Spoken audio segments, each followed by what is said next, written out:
Oh man, it's not quite dark enough, but I tried. What's going on, guys? My name is James Davis. I am a filmmaker out of North Stonington, Connecticut, and today I have something that I think that you might really like. So you're looking for a motorized slider, but you're not willing to spend anywhere from $1,500 to almost $5,000 for one of the brand name ones from iFootage or Edelkrone. Well, I'm here to tell you. There's a solution. Right here is the GVM motorized slider.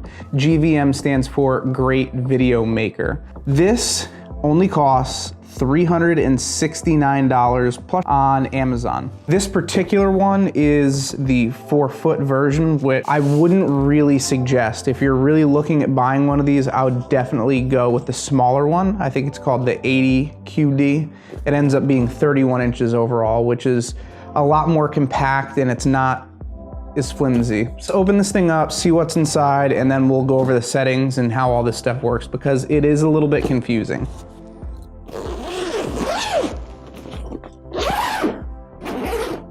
Okay, so inside the actual bag itself, I'll tip this up so you can see. Everything is packed away very nicely. The slider fits in there very tight. We have the batteries and the chargers and all the different cables and stuff that this thing comes with, and the motion controller. So let's take all this stuff out and... Okay, so this is the slider itself, a battery charger. This thing uses Sony NP style batteries, which is really convenient because they're very easy to come by. I imagine you can probably get them at Best Buy, maybe even Walmart, I don't know. The actual Sony NP battery, motion controller, main cable that goes from the slider itself to the motion controller, extended shutter cable, and then we have a bunch of different cables here for various cameras, and I'll get you guys close-up shots of these so you can see the ends of them.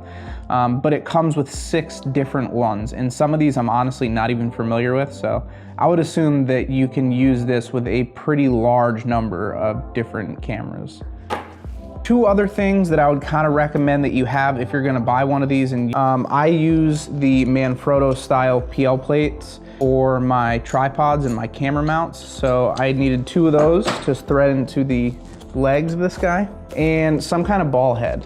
You can just thread your camera onto here, I guess, if you wanted to, because it is a 1/4 inch thread, but I don't really know how good that would look, and you're obviously not gonna get the most out of it doing it that way. Just like a cheap ball mount or something like this, or maybe even a small fluid head. So that's everything that basically comes inside of the bag. As far as the build quality of this thing is concerned, it's pretty nice for 370 bucks. The rails here are carbon fiber, and everything else pretty much appears to be stainless steel or aluminum, which is awesome. I've had this thing out on the beach kind of near salt water and all sorts of different stuff, and so far so good. The only thing that I would mention to you is if you look on the back of this slider here, I don't know if you can see super well over there, but this belt here hangs a little bit lower than the actual rails. So when you're using this thing outside, if you're gonna use it with just the feet and no tripod, and there happens to be grass underneath you, you have to put something down like a shirt or a towel to kind of smash the grass down so it doesn't get caught inside of the belt. Otherwise, it's really good. I've had 0 problems with it at all. All right, well, that's pretty much everything that comes in the bag, so I guess we should like plug this thing in and I'll show you guys how to set it up and how to get started. Setup on this thing is pretty easy. It's not really all that difficult to do. The only downside is you have to set the start and end points of the slider every time that you use it, which is a little bit annoying, I'll be honest, but it's pretty easy to deal with. So basically what I'm gonna do here, I'm just gonna make sure my knob is loosened up. I'm gonna turn on my motion controller. There's a little switch here at the bottom. Just gonna click that. And when I start this thing up, my first 3 options are gonna be video shot, time lapse, and settings. And I wanna go all the way down to settings every time when I turn it on. So I'm gonna go to settings, click once. Right at the top of the menu here, we have set start and set end. I'm gonna go to set start first, so I'm just gonna click down on that. My speed's at 75. I'm just gonna ramp that up to 100% so that we can move quickly to one side, so this doesn't take too long. So I'm just gonna press my arrow. It's gonna head in that direction, whichever directional arrow I press. And when it gets there, I'm gonna give the middle button a quick tap. and there it is. So now that's set. The next part is I just have to hold down that menu button for 2 seconds so that my step and my set start numbers match here. And then I can hold that middle button again for 2 seconds and it'll bring me to the previous menu.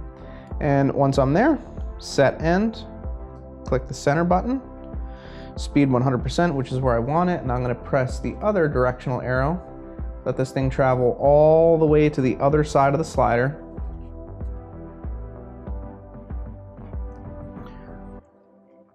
And when it gets there, same thing. I'm just gonna quickly tap that center button, just like that. And same deal, I want my step and my set end numbers to match. So I'm just gonna click and hold that center button. Now both of those numbers match. Okay, so I'm gonna click and hold the center button again to go back. Click and hold to go back. Okay, and now we're ready to actually start using it. So it doesn't take all that long to set it up, but it does take a couple extra seconds, so be aware of that. Okay, so now on to the video shot modes. So if I go into video shot here, I have 2 options, manual mode and auto mode. Manual mode basically means I'm gonna have to hold the directional arrows to actually make this slider plate go back and forth in whatever direction I want. Auto mode means it's going to control the motion for me.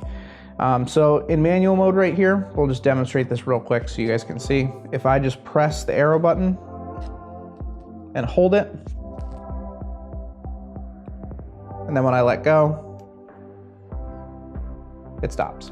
All right, and now we're gonna go into auto mode, and we're just gonna go to the previous menu by clicking and holding that button again. Okay, so now auto mode. So for auto mode, I have 2 settings. I have auto loop and auto stop, and this is pretty self-explanatory. Auto loop basically means that the slider plate is gonna go back and forth between my start and end points continuously without stopping, unless I tell it to stop or the battery dies. Auto stop means I can press my directional arrow. Let's say I press it in this direction. The slider plate will go to my next endpoint and then slowly stop there. So let's just demonstrate that for you guys. And I'll speed this up in post so this video is not a million minutes long, but right now we're in auto loop. So it's just gonna go down.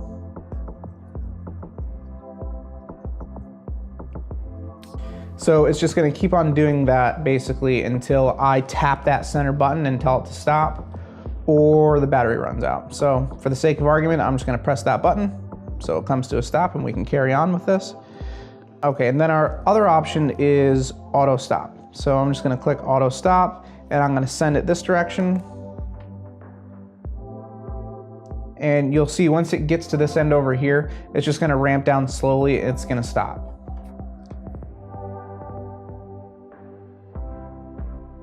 Pretty simple, right? Okay, so those are all of the different video shots that you can use. And just so you guys can see the speed of this thing, it's been at 100% the entire time. I'm gonna ramp this down as it moves so you can see how slow this can go. So we're at 100, moving down.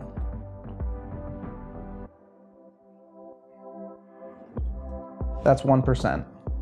So 1% is very, very slow.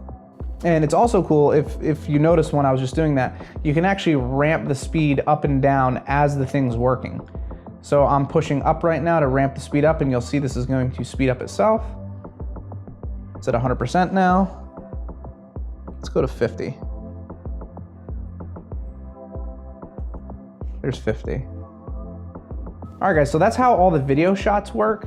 The next mode on this thing, or the next option on this thing, is super cool. And that is its ability to pan and track, which is kind of crazy for the amount of money that you're paying for this thing. So basically what happens here is there is this middle bar here and these 2 small knobs, and I can just take these knobs and move them. And if you look at that center plate there on the slider head, it moves it. And essentially what this does is it makes the camera either track a subject in the middle of your frame or pan for a really big, crazy time lapse or something like that, which is super awesome. Just throw a tripod head on here, that way you guys can see. So now with the camera on there, that should be a little more obvious what this thing is doing here. So the camera is just going to keep on turning towards the outside, which is super neat. If we just take this bar and switch it so it's now going the opposite way, like that. This thing is going to track a subject. So this camera is a little bit wonky. We're just gonna fix that. So if I press my directional arrow button, with that bar adjusted the opposite way, you can see that it's now going to track my middle subject. Now, obviously, if you were using this in like an interview situation or something, you would have to take this camera, and when you set it up, you'd want to put the camera in the middle, make sure your subject is in the middle of your frame or wherever in the frame you want them, and then go out to each side where this knob is here of the slider and adjust them so that your subject is in that same place. That way, as this thing moves, it keeps them in the center, or again, wherever you put them. Okay, so that's basically how to use the pan and track. It's awesome. I've used it with time lapses and with video shots, and so far everything has come out really good. There's no like jerky motion or anything, even with these set to the opposite extremes. So I'm really happy with that. To the time lapse mode on this thing, which is where things get a little bit confusing. Before we even get started with time lapse mode, there is something that you should know. This motion controller / intervalometer will not physically control the amount of time that your shutter is open. You have to adjust your shutter to whatever speed that you want, and then you put in the rest of the settings to this thing, and then it will work. So this is basically how this goes. So if I go into time lapse here, I have 5 different options that I need to, or 5 different values that I need to adjust to make this thing work. And those are interval, time lapse, stop time, photo, and auto loop. So the interval here is the amount of space that this thing is going to travel each time it moves. So I have mine set at 0.1. That means that this is always going to travel the shortest amount of distance possible between each point. And I keep that value the same all the time. So the next thing is time lapse, and this is kind of where things get a little bit confusing. Time lapse is the amount of time that lapses between the slider plate coming to a stop and the motion controller triggering the shutter of your camera. So it's not time lapse like in the traditional sense that you would think of like in your camera settings. Time lapse again is the amount of time that is between when this plate stops at each point and then it triggering the shutter of your camera. And I'm assuming the reason for this is when it moves, if you have it on tripods or in a weird position, sometimes the camera will shake. So it just gives you a little bit of a buffer so that the camera can stop wobbling before it takes the picture, so you don't get any kind of motion blur or anything in your time lapse. Next thing would be stop time. Stop time is pretty self-explanatory. It's just the amount of time that this thing is going to stop each time or at each point. It's this photo count, so that's just the amount of photos that this thing is going to take overall. And auto loop is either yes or no. I keep it on no because I go through and determine how long I want my time lapse to be before I put all these settings in to make everything match the way I'd like. All right, so we hit that center button and we go into our actual time lapse selection here. So now this is where it would actually start doing the time lapse. So first thing, we have speed, direction, and photo. Speed, I'm never gonna leave that at 100. Always crank that down to something like 85, maybe even a little less. Have it at 100, that's the amount of speed that this thing is gonna generate as it moves from each point. So if it's at 100, it's gonna go or like really violently. So if you turn that down, it'll make it so it's not as jerky. So 85, direction will change when I press start, which would be one of my directional buttons here. And the photo at the bottom is just the amount of photos that this thing has taken. If I just press one of my directional arrows, you guys will see that this thing will stop for every 2 seconds. Or it'll stop for 2 seconds and then move. Okay, so that's basically how the time lapse works on this thing. Just to kind of reiterate for you, you have to set the speed of your shutter on your camera. You cannot set it in here. The time lapse is the amount of time that the plate is stopped before it triggers the shutter of the camera, and the stop time is the amount of time that this thing is stopped at each point. So in order to make this work correctly, if I have a time lapse of 1.5 seconds, but this thing is only stopped for 2 seconds, that means I have a 1/2 second left. So my shutter speed has to be a 1/2 second or less to make this come out correctly.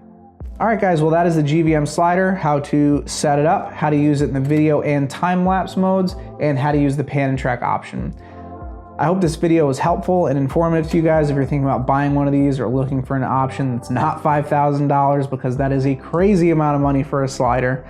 This thing does most of what those do for a very small fraction of the price. You can subscribe to the channel. I plan on making a bunch more gear reviews and also video tutorials about Premiere and After Effects. If there's anything in particular you would personally like to see, please drop them in the comments, or if you have questions about this guy, you can also drop those in the comments. And hopefully I'll see you guys again soon.